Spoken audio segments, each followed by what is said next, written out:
What's going on, and welcome to another episode of the Agnostic Bible Study. I'm your host, Joe Teal, and today is going to be a little bit different for our Tuesday episode. It will not be a verse-by-verse breakdown. I had a double ear infection, my throat's all jacked up, and I just haven't had time to shoot the regular breakdown, so I dug back in the vault, and I'm going to give you part 3 of my conversation with Cole.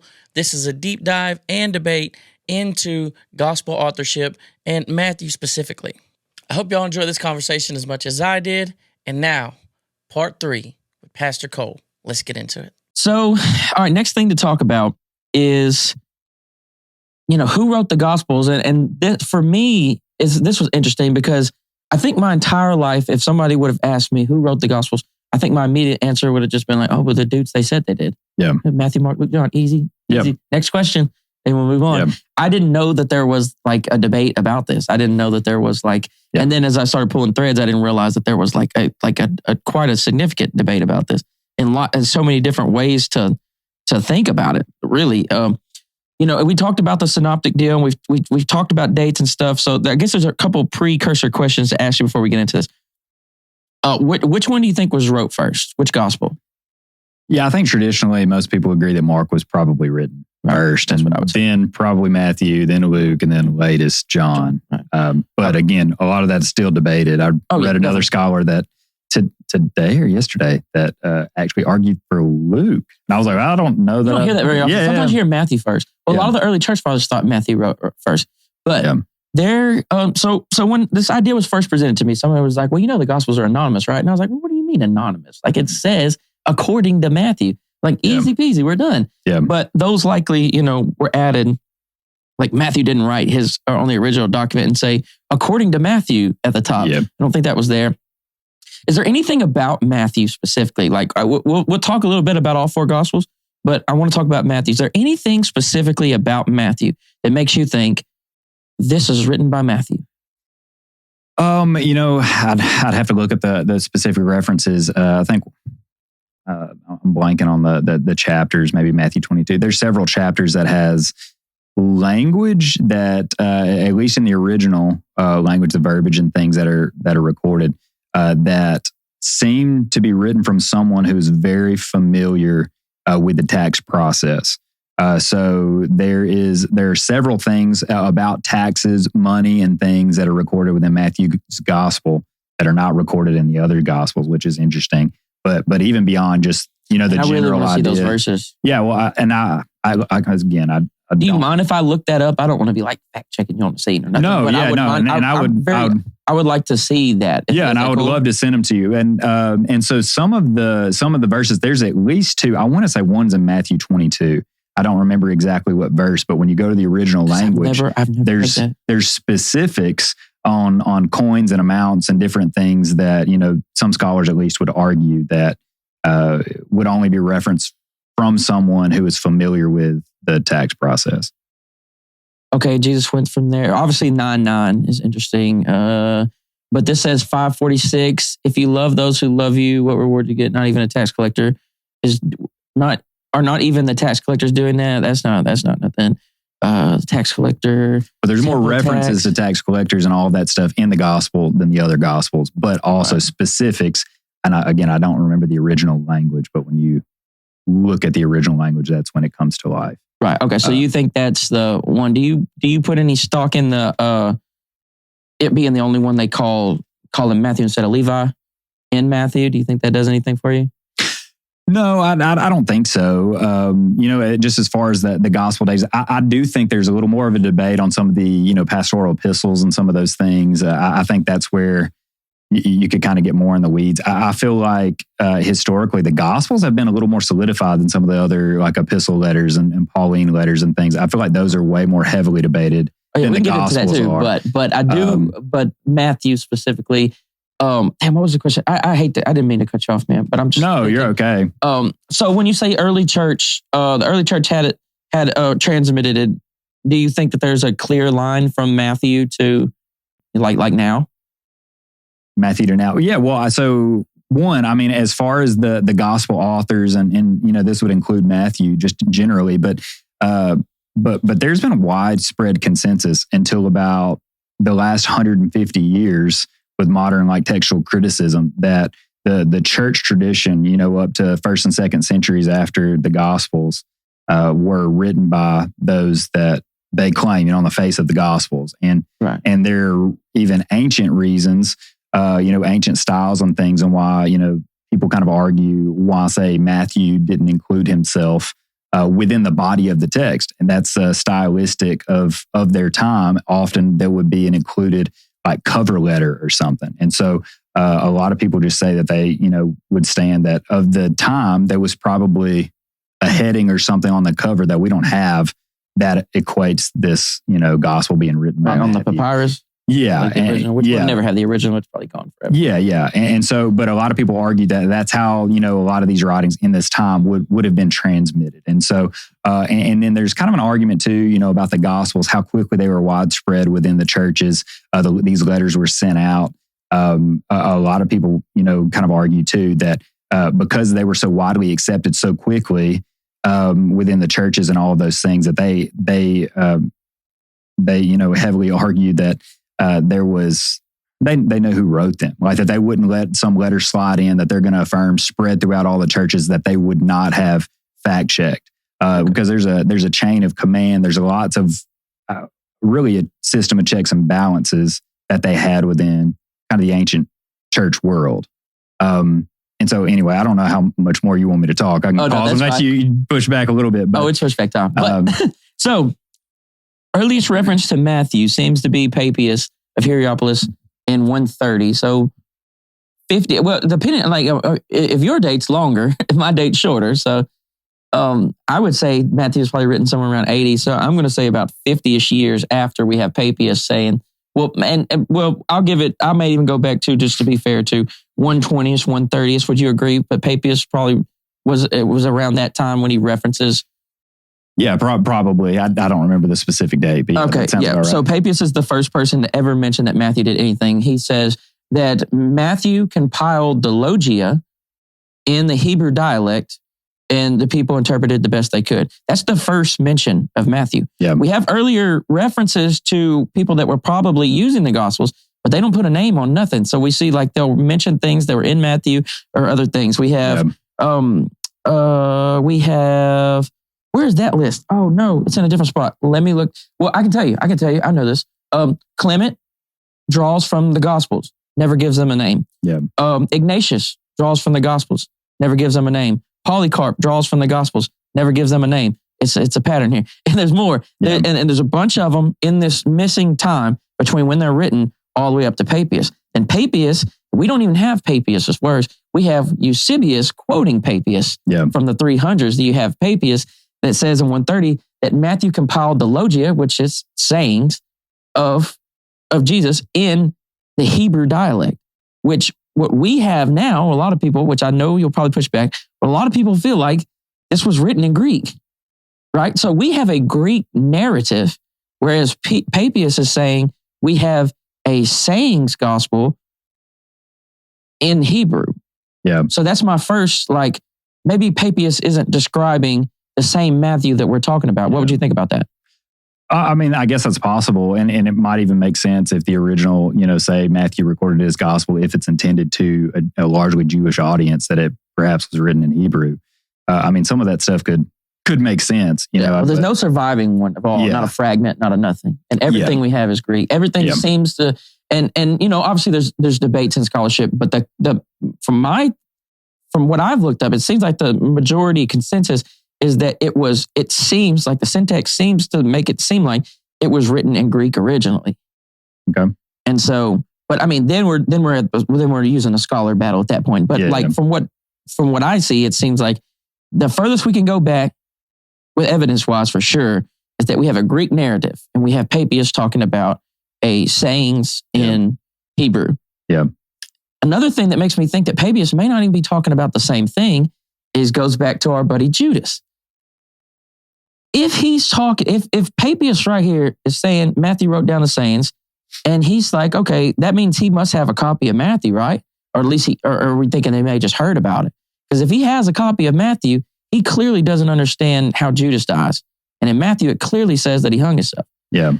Papias has this wild story about Judas swelling up while he was alive and being ran over by a chariot and bursting. That's pretty hardcore. Yeah. So it's like Eusebius is, and Eusebius actually calls Papias dumb, basically. Yeah. Or not Eusebius, Irenaeus, which is the next guy we'll talk about in a second. But Irenaeus calls Eusebius dumb, but still uses him when he needs him and then dumps on him when he don't need him. But so he doesn't understand this guy, Papias, 130-ish, the earliest mention of Matthew. This guy doesn't know about Judas for sure in Matthew. So that's interesting. So he's giving me a description that doesn't necessarily line up. And now he's telling me that he doesn't know some of the things in there. And you might say, well, but if he's going to take the time to write about Judas, you think he would look at, well, what did the gospel writers say about Judas, right? Yeah. So that's interesting to me. And so the Papias, for a lot of reasons, it doesn't cut it for me. So then we get to Irenaeus, right? And Irenaeus is a very famous dude. He's the heresy hunter. That's the dude that's after folks. Irenaeus against so-and-so. Irenaeus against so-and-so. He was against more people than he was for, probably. But I mean, and you could argue this guy was one of the main people in charge of like making sure the version of Christianity that won out made it. Yeah. I mean, he was fighting the Gnostics. He was fighting the Marcionites. He was fighting everybody. Anybody who wanted to throw hands, he had hands. He wanted to fight. And so that's when we get the mention of all four. That's our earliest deal. And that is in 180. Okay.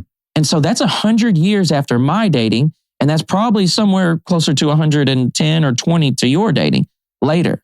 Yeah. And so when I look at them, when I see people have referenced the Gospels, but they don't say nothing about it, even Justin Martyr says, when he says the memoir, the only time he mentions them somewhere in between there, and he says something about the memoirs of the apostles. But like Luke and Mark aren't apostles. Yeah. So like, I'm but not, they have ties. yeah, I'm not seeing the clear from here to here transmission that. So after Irenaeus, he's a big dog. He's an important fellow, and he plays a big part in the stuff that wins out the wins. Because Gnosticism is a form of Christianity. It's just the wrong one to a lot of people's opinion. So I mean, after that, heretical. Yeah, heretical. After that, he gets. Did I just say something heretical? No, I'm saying Gnosticism is heretical. Yeah. I thought I said something heretical. No. I was like, oh my God, I'm going to read Eusebius again. That'll get you right. But after Irenaeus, then we have a steady line of transmission from there. And it was like, but that's the thing. If this important church father does finally name him, it gets less impressive to me that now everybody is saying that. Yeah. Because it's like, we're not getting this independent deal. It's one guy that's important said it. Then it catches on. Then everybody else after that. If I make some type of, it's like Einstein. Nobody would have done like the theory of relativity. Once he said it, it's like, okay, now everybody knows about it. It's going to get quoted all the time. So I'm not necessarily seeing this from A to B, basically transmission to be so smooth as, for sure. It's like, well, the early church fathers just knew it was Matthew, right? But I'm saying like where? Yeah. So a few things that I would just add and kind of push back on that a little bit. So the reason why so many people claim that there's a kind of like a smooth transition here of them knowing what the Gospels were written is because throughout church history and other historical writings, we just have no other really debated claims of authorship. Like the primary authorship are the claimed authors of the Gospels. And so that's why they often act like it's a clear-cut thing, because we don't really have a lot of evidence-based history to claim otherwise. And so any of that to make claims, you could kind of speculate maybe about a few of those writings or whatever. There's no strong evidence to suggest otherwise. There's not a debate early on. And then you're taking away a lot of the checks and balances that they would likely have within the church themselves. So, kind of like the early church fathers, you look at Paul and some of the apostolic authorities, they're going to be headhunting false theology, false letters. They knew that stuff was happening. So it sounds like, your view is maybe that Matthew is pseudegraphical, like it's written by perhaps a false author that's claiming Matthew. I'm not even saying it's a false guy. I'm just saying that it being attributed to Matthew was a later thought. Oh, so it just might not be Matthew. We just don't know. Yeah. Okay. So so I'm saying it seems like an educated Greek guy wrote that with maybe a Jewish background. Well, and it's possible that he had a scribe, which I would argue that a lot of the letters had to, because Matthew probably would have been illiterate. We can go the tax collector route. Exactly. You know how tax collecting worked back then, right? It was the Romans would give out tax contracts, and so a wealthy Jewish guy would go and buy a Roman tax contract, and then he would go contract out workers to sit in booths. So, I mean, we find Matthew, he's probably not in any way, shape, or form doing very much anything with the Romans at all. Yeah. He probably has someone above him that he answers to, and he's just a dude in a booth, you know, and he's the one collecting taxes in the booth. Yeah. Right. And so, hated. For sure. And hated for that. Yeah, because that intensifies it. When I learned what tax collectors actually did, I was like, dang, I know they would hate it if they would. But there's a system to where along the way, each person gets paid. The low man get paid. The dude that bought the tax contract is definitely getting paid. And so it's like your people are making money off of the people at the bottom. Yeah. They're already overtaxed. They're already living under oppression. It's already a terrible thing. So it sure is. Well, I think to go back, I guess, to clarify on the Gospels, I think that there were ways that they would that they would kind of check, some of that system as far as what letters they're receiving and then what would be transmitted throughout the churches. And so, kind of like a lot of the Pauline epistles, like they're going to send a lot of these letters. One, if not deliver them in person, they're going to send them with someone that would be familiar either to that church or be a familiar person of interest to, someone of authority. So if you have some random guy who's showing up to the church delivering some letter who's supposedly by Paul, some of that stuff might not make as much sense. And Paul begins specifically, and we could argue in some of the dating, which of his letters were written before the Gospels or whatever. Your dating might play into my favor on this argument, but that Paul's writing it even in Galatians, he's going against what is typical of this time in antiquity of writing letters. He begins to sign his name in documents and all of those things because he knows pseudegraphical works have been trying to be infiltrated into the church. So they begin to mention themselves within the body of the writings and sign. I would put all Paul's letters likely before the Gospels. A lot of them at least. Well, I mean, I think he dies in 64, and like I said, we're not ever going to meet in the middle. But I mean, somewhere in there. But so him noting that, it makes you recognize that the early church knew that this was happening, that this was a danger. They're already a watchdog on theology. So why not just put Matthew on there and follow Paul's example? Well, and perhaps this could have been before that became a little more of a widespread practice within the church. But at some point, a lot of those things began to take place because they were putting in this system of checks and balances. So I would just likely argue they're sending a letter to a church, probably through an individual that they would recognize the authority and receive it from. Otherwise, they're probably going to begin to throw away some of this stuff, and especially if it doesn't add up theologically. That's where, you really begin to they start throwing out like the Gospel of Thomas and the Proto-Gospel of James and the Infancy Gospel of Thomas. For sure. And then it takes a long time for some of these to get kicked out, like the Shepherd of Hermas or the Didache or the, like even First Clement almost made it. There's a lot of these things but that's later. And some of it depends on the region and where they were, kind of being transmitted, and some of that stuff comes into play too. And they might not have been spread out once the Gentiles get it. It's so spread out. It's like, but I think that might be a part of my counter argument is that I think that these checks and balances get harder and harder as Paul spreads all the stuff out. Well, I think you're right. That would be to your detriment, though, the Gospel of Matthew, if it's written particularly to Jews. So this would likely be spread out. I think they would be spread out after the temple was destroyed. So they would be in the diaspora at this point. If your dating's correct, possibly. Right. But if it's not, then this would be under close-knit apostolic authority that would be fact-checked by probably some of the most prominent leaders within the church. Right. And I think too, you kind of get into in some of these things, and this would, you didn't necessarily make the claim that this was like pseudegraphical, but no, I don't think it was, my personal claim is that I don't think it was written in his name. Yeah. Like where I think 2 Peter was written in his name, and I don't think that's from Gotcha. And that's pseudegraphical. And I would say that writing is like that. Yeah. I think some of Paul's letters are, I think 6 of them, there's a chance 6 of them ain't. Gotcha. Paul's letters, that's way more prominent, I feel like, today. Right. But that's why I wanted to have an interesting one. We could just do the same thing, but I'm like, let's do a curveball.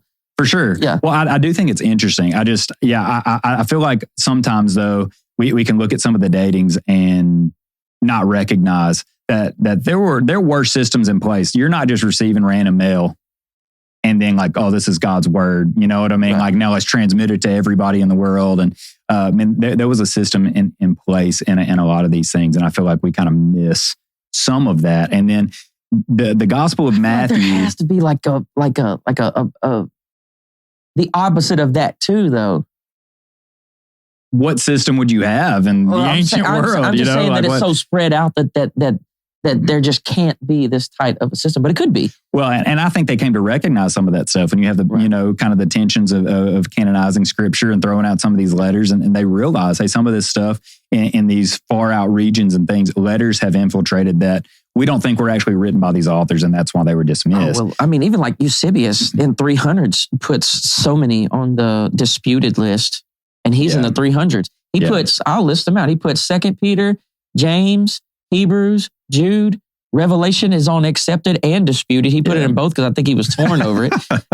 I'm confused. I'm confused by Revelation too. So Eusebius in the 300s has a third of the New Testament as disputed. For sure. And so that's why, like, obviously the Gospels were, but I feel like it has to do with Irenaeus locking them down, and they decide, okay, these are the 4. Yeah. And that's where because then they cut out all the other ones to, or attempt to. Yeah. But okay, but I get you. And I think I'll move into more pushback in a second unless you want to finish your thought. Well, the only other thing that I would add, and this might be what you're going to ask about, just some of the other letters. So I don't know that I would even argue as clear of a line for Matthew as I would. Most people want to disregard John because of its theological implications, how it changed. There's a lot of, I think, reasons you could maybe rationalize some of those things. But say like John's gospel, for instance, like he had close ties to Polycarp. But Polycarp quotes stuff from them and doesn't say John. He could have just said, my buddy John. Yeah, maybe. But some of those things were also typical of their time, especially if they would consider that their writers would be familiar with the or their readers would be familiar with the writing. And Paul does that, when he's quoting orators and poets and things of old throughout Scripture. He doesn't name drop them. He just uses the quote. Everybody in the audience knows who it is. It's like, dude, if I start dropping, maybe not scriptural quotes, but like office quotes, I know most of my friends are going to start giggling and know exactly what I'm saying. And I don't have to say, that it's from The Office. And so some of that stuff, I think, I don't know. I think there's a little bit of an explanation, but the Gospel of John particularly, Polycarp was a disciple of John, and was appointed bishop over a church by John, and they think that there's like a heavy relation there. And so some of those things you would just likely assume that there's some fact-checking, like checks and balances between some of these people who had close ties in this 1 to 2 generation gap, or 100-year gap, whatever we want to claim. Yeah.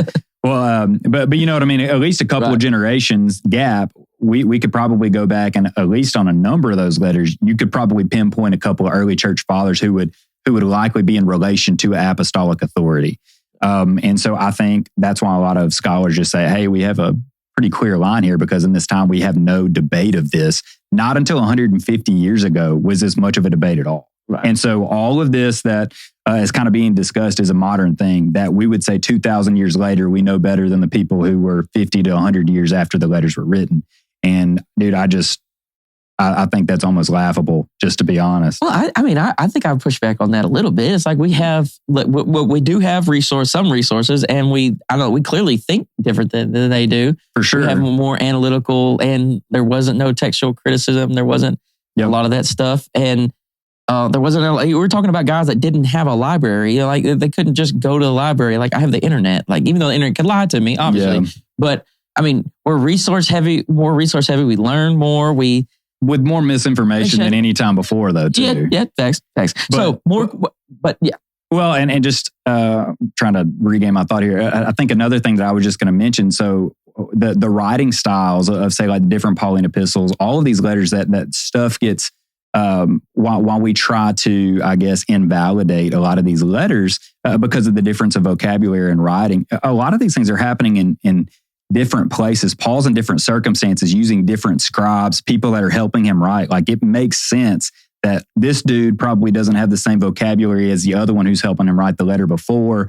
All of these things are kind of happening, and it's moving targets. So, and a lot of these, like you said, a lot of the apostolic fathers were kind of uneducated guys. These weren't the sharpest dudes in their culture. God chose them.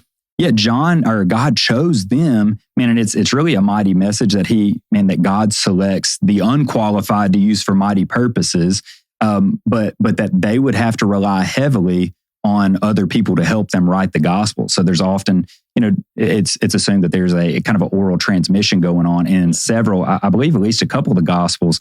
There are even language, like inclusive language, like we believe, we write, there's an inclusive language almost as in this assumption. There's some in Acts, I think there's some B lines. Yeah, that we're writing this. Luke is writing Acts because of the B lines. Well, and that we're writing this kind of together and getting our thoughts together. So that there's kind of a few people, at least we would assume, that are pulling together and trying to help bring this work together, I guess. So anyway, I like that. I like that. That's interesting. Super interesting. More on Matthew, because I'm not done.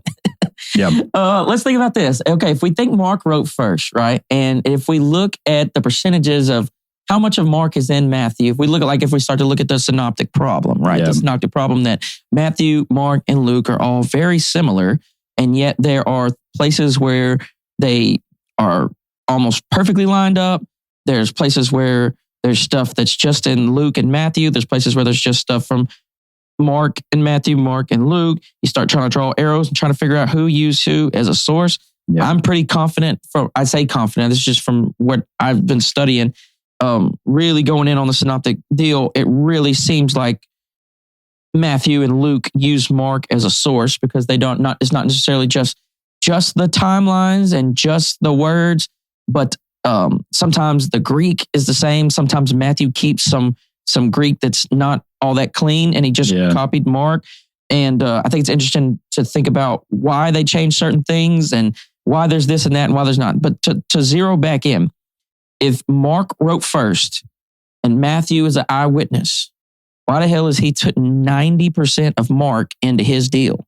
And obviously, I'm not saying word for word, sentence for sentence, but there are instances of word for word. Oh yeah, and there's sentences. There's a high percentage of what Mark's so there's gospel. 90% of Mark is in Matthew, and that's the only basis that we really believe that Mark's gospel came first. Like when you begin to study this, it doesn't make any sense because if Mark looked at Matthew first, then he was like, "Ooh, virgin birth, nah." Sermon on the Mount, that doesn't cut it. Yeah, unless he wanted to write a more summarized version of it. Which just leave out the best parts about it, don't you, man? Leave out the Sermon on the Mount, the virgin birth, and the resurrection appearances. I think me and you would you agree that Mark 16, 9 through 21 is probably added? Yeah, it could be. I mean, it's definitely debated, and it probably depends on what you mean by added and what. Well, I mean, it wasn't in the earliest manuscript, so like Vaticanus or Sinaiticus. Yeah, possibly. Or I guess to address that briefly, I mean, there are a number of passages throughout Scripture. Like my Bible, I usually read from the ESV. Like it notes all. I love of the those. ESV. Nice. Yeah, so it notes all of those. So like I don't have like, oh, I'm surprised. No, it's saying that some of these things are kind of under a little bit like of the writing in the sand likely wasn't in there. Yeah, and so a lot of those things when it says it's added, it's present in various manuscripts, but not in others. And so a lot of people believe that there were questions about those texts. So scribes and things throughout the tradition, a lot of these writings, there were notes in the margins of these texts to help explain them to churches as they're sending these letters out, and that eventually a lot of those just got copied into the body of the text. And the argument, I guess, for most scholars' sake is not do we have the scriptures. It's really that we have like 110% of the scriptures. That like we have the body there. Yeah, plus the variants. Yeah, and some of those. So they give you the extra. This might be commentary, this might be added, this might not, should be viewed exactly, as the same as some of the others. Yeah, like drinking poison and handling snakes is probably not on your priority. But it certainly adds some. Because when I read that, I was like, damn, that's crazy. Well, I'm afraid of snakes. I'm not getting anywhere close to that. Well, Jesus said after he said that you could drink the poison and not die and handle snakes. It's in Mark 16. It's fun. But no, I'm just saying, like, if so, Mark cuts off there. I personally believe that it was, I think that was added later. I don't think Jesus told them to drink poison and stuff. I just don't think that. Yeah. But so I think Mark's gospel ends with the ladies running away from the tomb afraid. And then it just, the end. Yeah. And I think that when Matthew saw that, he's like, oh, hell no, and not necessarily didn't say that, but that's my translation. The Joe Teal translation. Do not buy that Bible. But then, then there's more appearances later and that. But so like if Mark wrote first, he saw the appearances of Jesus and was like, no, I'm not writing that part. And I think that's why a lot of people tend to feel like Mark goes first. But then that makes the question, why? So like, okay, so think of this analogy. So like if I walk in a bank, right? And I'm a journalist and I walk into a bank and I'm there to make a deposit. But while I'm in there, a dude comes in with a gun and is like, hey, get on the ground. Pow, pow, pow, starts shooting into the sky. Everybody's like, they get on the ground. He starts separating people. He goes up to the lady. He makes the lady give him all the money. She takes him to the safe. And he as he's leaving, he takes 2 shots. Bang, bang. And then he leaves, right? And then, so I saw it. I witnessed it. Because we have a lot to talk about eyewitness for sure. Yeah. But I witnessed that. When it's time to write my story, that would be like me saying, let me go find another journalist that didn't witness it, because Mark was not an eyewitness. He was possibly of Peter. Where do we get that from? Yeah. Shout out to Papias. We don't trust Papias. I don't trust Papias. So that's our first mention. That's the first ever mention of Mark being tied to Peter in that way. And that Mark wrote down the preachings of Peter the best he could remember, is basically. And Papias says that they weren't in order. So Papias just flat out says, this is the Jesus story through Mark from Peter out of order. Yeah. And that's Papias. Anyways, but that would be like me going to find another journalist, me taking 90% of what he said, a lot of his sentences, some of his words, some of his exact English, because I don't write Greek. We're not Greek journalists. Yeah. And then that's my story. Now I add a few things in there to make it cool. Yeah. Like I add the mask and I add what was on the mask. And I add that, that he shot 2 times at the end, where the guy in the middle just said he just shot at the end. And I give a little bit more detail, possibly because I'm on the inside. But why would I take 90%, 80 to 90%, let's be fair, of what this other guy didn't see? Yeah. So what would you say to that?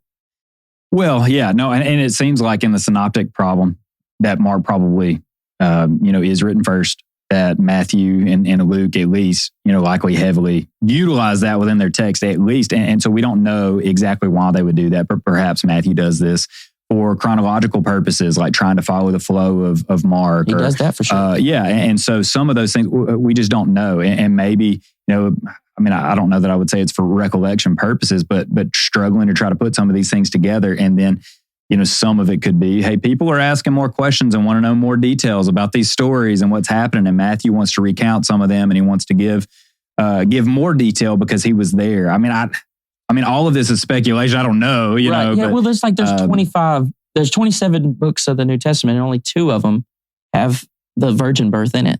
Yeah. So it's like things like that. It's like, why did Matthew put that in there? Was that a tradition that was floating around? Why does Paul not say anything about it? Why does Peter not say anything about it? Why does none of the other, that's 25 different opportunities to say, and he came from a virgin.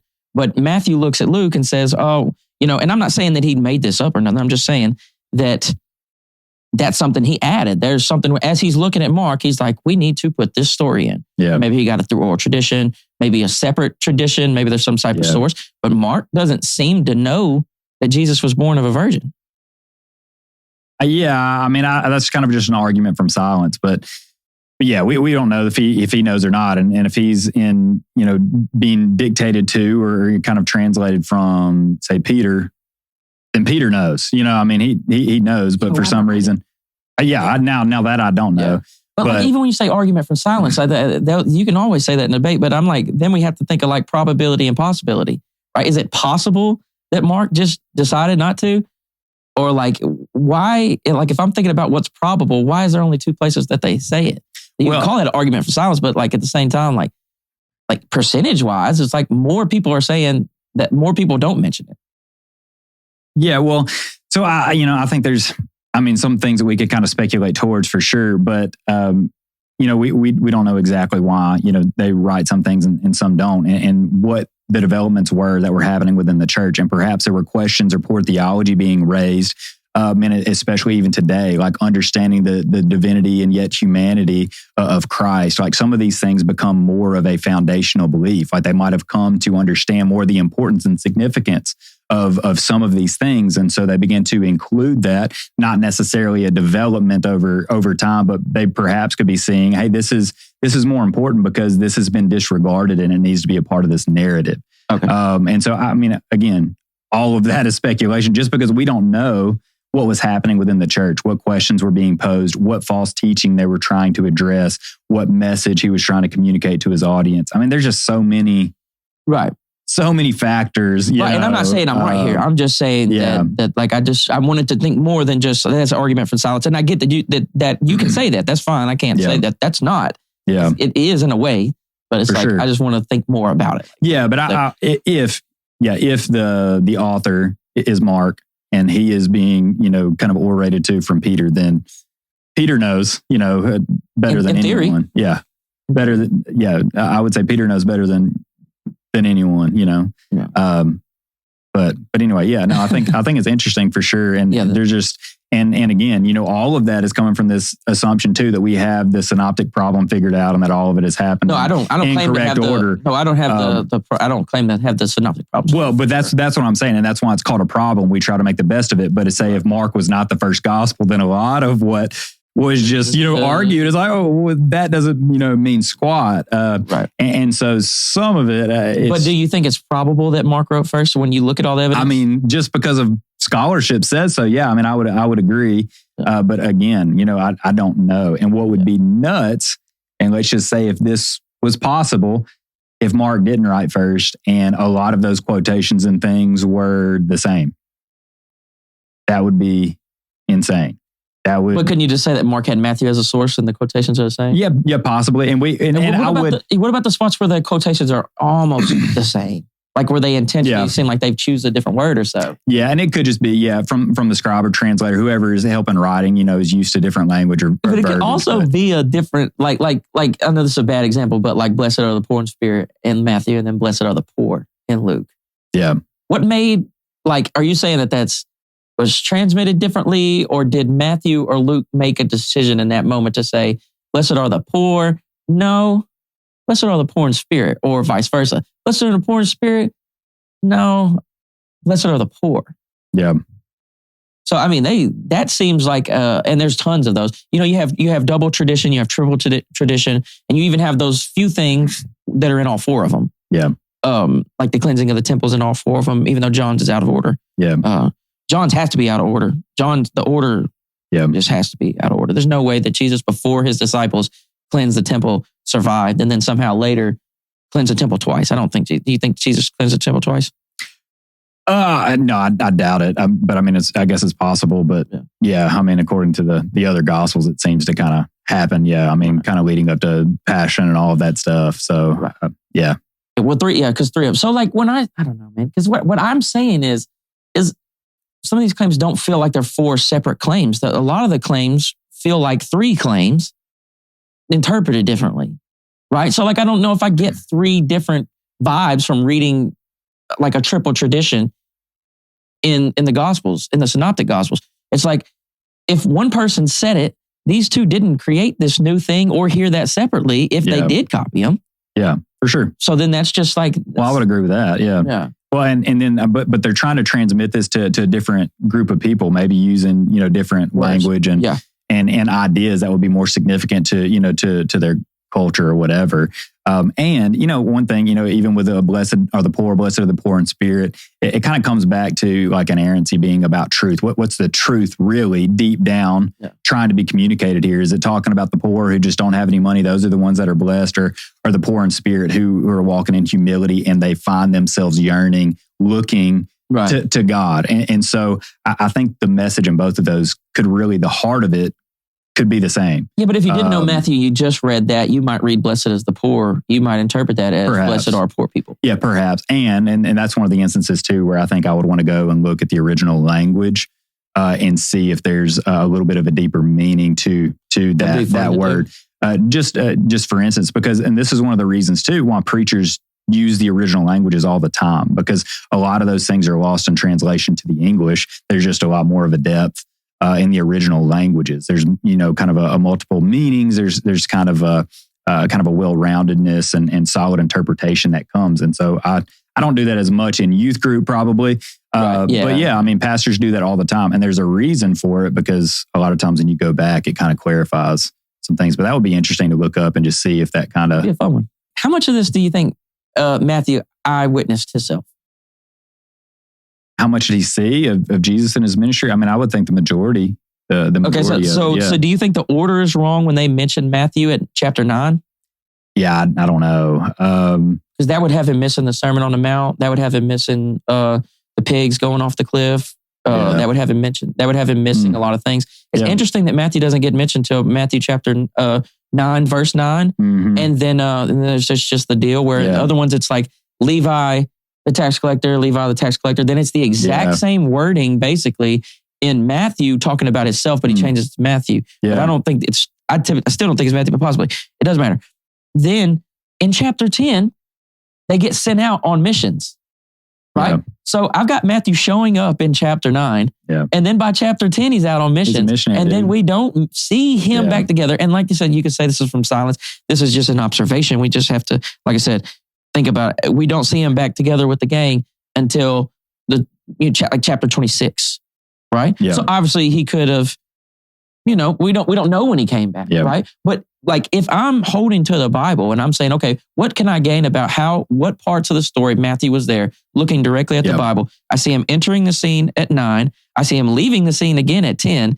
And then I finally see him back together with the gang at 26. That would have him missing the majority of all the action. Just because he wasn't particularly mentioned in text in between, is that what you're saying? Right, and you can get out of it by saying he came back from the missions, dude. But what about it says that the disciples come back and give report to Christ. So I mean, the assumption obviously would be that he's a part of those groups. Now, I don't know particularly where I would say in Christ's ministry that he was called. That's an interesting question I've never been asked before, and I would be interested to know where he comes into play if he's mentioned at all in the other Gospels. In the other Gospels, is called Levi. Yeah, and so I'm just saying I would be interested to know where in the chronology. Oh, okay, in the other ones, that's very interesting. Let's ask. I would like to ask that. Is that cool? I have no idea, so I've never been asked that question before. But see, I was listening to Matthew in the car the other day, and I was like, and I was preparing for all this stuff. I said, I'm going to ask all these crazy questions. And then I was like, it's like Matthew chapter 9. And I was like, okay, cool. They get to read it, and then it's like, then they came upon a man, Matthew, a tax collector, and I was like. Chapter 9, like the Sermon on the Mount, the pigs, like all the stuff. I'm like, what do you mean? He's missed some very important things. Yeah. Feeding the 5,000, he's missed a bunch of stuff. Yeah. Where is Matthew introduced in the timeline in the other Gospels beside Matthew? Is that how you would ask that? I don't know if I asked that right. Yeah, we'll see what they spit out. Okay, so yeah.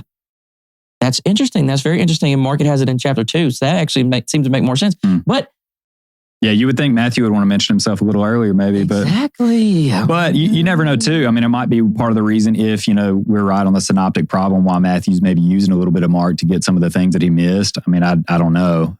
Maybe so. That's an interesting thought. That's a very interesting thought. Cool. And then chapter 5, another one. Yeah. So that's interesting. Yeah. But so like in his own one, though. And we also mentioned this earlier, but we know that a lot of the Gospels aren't in chronological order, that they're just bringing these up to theologically like kind of make a point. And so, yeah, some of that we would have to go back and try to put it in order, I guess, and figure out where we think it would actually happen. So I like that. What do you think about all the spots where Matthew couldn't have possibly been there? When you say he's an eyewitness, you trust that if maybe someone else with Jesus comes back and tells him what happened, you take that too as eyewitness? Technically, in those moments, he would be an eyewitness of an eyewitness. It's interesting the writer never even claims to be an eyewitness in Matthew, which is interesting. Yeah. But like in the moment, if Matthew doesn't see a story, he's not technically an eyewitness. He would be the eyewitness of an eyewitness at that point, right? Well, and I think that might be true of the other Gospels as well, that they write just to include things, though, that are eyewitness details. And I think that's one of the things that scholarship has pointed out over a lot of those letters. They've gone through and counted how many details would have to be communicated from someone who would have been there unless it was just completely made up. Oh, I could think of 20 of them. Yeah, and so that's why I think a lot of those things they pull in from eyewitness. And I mean, say Mark and Luke would be some of those instances, which Luke at the beginning of his Gospels makes that kind of argument. And he doesn't say that he's an eyewitness. He's saying that I've done my research. I've went and talked to all these people. I'm writing to you. Pretty much, do you have assurance of faith and all these things that you've heard that you know that they're true? And so he just flat out says it at the beginning. Right. So he's definitely not an eyewitness. Yeah, and he just says that. And so I don't know that they necessarily have to be, for the gospel writers for this to be true. People put a high emphasis on there, like, because you'll be arguing with somebody. You won't be, but I will be arguing with somebody, and they'll be like, "Well, how are you going to argue with the eyewitness?" I say, "Well, what do you mean? Like that word? Like Matthew didn't eyewitness the entire thing. Matthew didn't witness the transfiguration. They would have to come back down the mountain and tell him. Yeah." He couldn't have been there for the secret meeting of Herod. There's absolutely no way. How are they all gathered in the Garden of Gethsemane? And how do they even know what Jesus prayed while they were asleep? How do they know the secret meeting of the high priest? The high priest is sitting there scheming on him, and their whole group is over there. How could he know that? How could he know? There's a billion of them. There's not a billion of them, not that many, but there's a lot of instances where Matthew can't just be the eyewitness. And I'm fine with him saying that he's an eyewitness of an eyewitness. Yeah. But I think I would just challenge that blanket statement that I get hit with a ton. Yeah. Like, how are you going to argue with the eyewitnesses? Yeah. It's like, brother, he couldn't have eyewitnessed some of this stuff. We have to agree on that.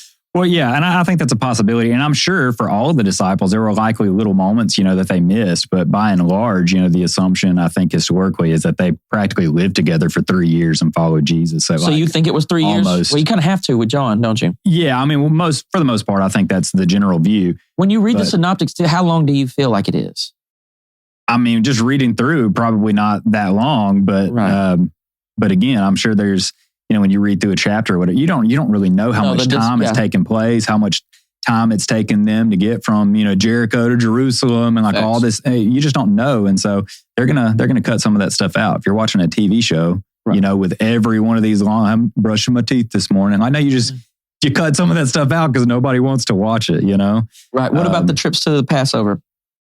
There's more in John. You think that just wasn't the concern? Like they went to Passover and it was just regular, maybe at the other ones, and they didn't stir up a bunch of trouble, get in trouble and stuff? Yeah, I don't know. I certainly believe like the disciples, then they kept the feasts and all of those things. That they showed up when it was time.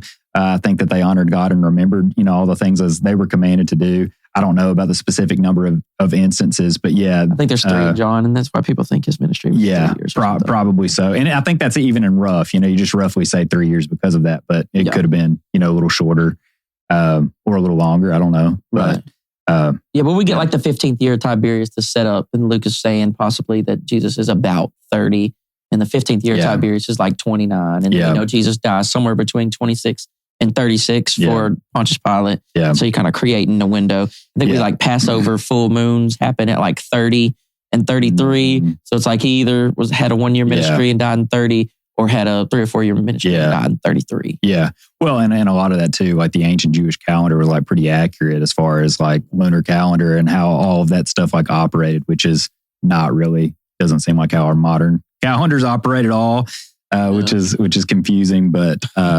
But anyway, no, I think all that's pretty interesting stuff for sure. So yeah, let's see. Did I hit all my points? Was that at least interesting? But I at least no, yeah, man. I think there's a lot of things to consider within the Gospels, but but by and large, I think the assumption would be that a lot of them were there for at least the majority of those things, and perhaps for the things that they weren't there for, they were told and taught. Especially if these letters were written, however many years, after the resurrection of Christ, how long have they sat under teaching and they've discussed this? And, Peter and John and some of these folks, like they're talking about the things that the 3 experienced that the rest of the disciples didn't experience. And so they're being around and engulfed in this for some time before they record. And so they would be familiar with all of those things, I think, by the time they write the Gospels, even if they weren't firsthand eyewitnesses of every single event. Right. Thanks again for hanging out with me on another episode of the Agnostic Bible Study. I really hope you enjoyed this conversation as much as I did myself. And my weekly reminder, don't just take my word for it. Don't take Cole's word for it. Go engage with the sources. Read, learn, chase all this stuff down on your own, and most importantly, know why you believe what you believe. If you're watching on YouTube, like, share, subscribe, do all that cool stuff. It really helps. And if you're on Spotify or Apple Podcasts, please follow and rate the show. Once again, I'm sorry I was so sick, but the show must go on. I'll find a way to make it happen. So we'll see y'all next episode. Never stop learning. We'll see y'all later.